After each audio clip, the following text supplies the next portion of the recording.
ભરૂચ નગરપાલિકાની ચૂંટણીમાં રાજકીય માહોલ ગરમાયો છે। ઉમેદવારી ફોર્મ પાછા ખેંચવાના છેલ્લા દિવસે વોર્ડ નંબર 4ના કોંગ્રેસ ઉમેદવાર મનીષ જાદવે પોતાનું ફોર્મ પરત ખેંચ્યું હતું। મનીષ જાદવે ફોર્મ પાછું ખેંચ્યા બાદ કોંગ્રેસના આગેવાનોને કચેરીમાં પ્રવેશ ન મળતા રોષ ભભૂકી ઉઠ્યો હતો। આના કારણે સરકારી કચેરીમાં ભારે હોબાળો થયો હતો।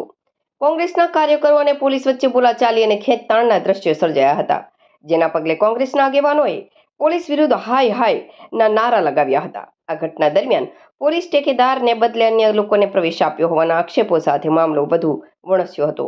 કચેરી પર તણાવપૂર્ણ સ્થિતિ સર્જાઈ હતી। જોકે બાદમાં ઉમેદવાર મનીષ જાદવે પોલીસ સુરક્ષાની માંગણી કરતા પોલીસે તેમને બાઇક પર તેમના ઘર સુધી પહોંચાડ્યા હતા।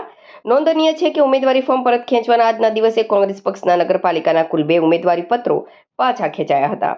આ ઘટનાક્રમથી ભરૂચ પાલિકા ચૂંટણીમાં રાજકીય હલચલ વધુ તેજ બની છે। ભરૂચ નગરપાલિકાની સ્થાનિક ચૂંટણીના ફોર્મ પરત ખેંચવાનો જે છેલ્લો દિવસ હતો, છેલ્લા દિવસના કારણે છેલ્લા 2 દિવસથી ઉમેદવારોને ફોર્મ પાછું ખેંચવા માટે સતત ટોર્ચરિંગ બીજેપીના કાર્યકરો દ્વારા, આગેવાનો દ્વારા, પોલીસ દ્વારા અને અન્ય સામાજિક સંસ્થાઓ કે સામાજિક લોકોને, સંબંધિત લોકો પાસે પરેશાન કરવામાં આવતા।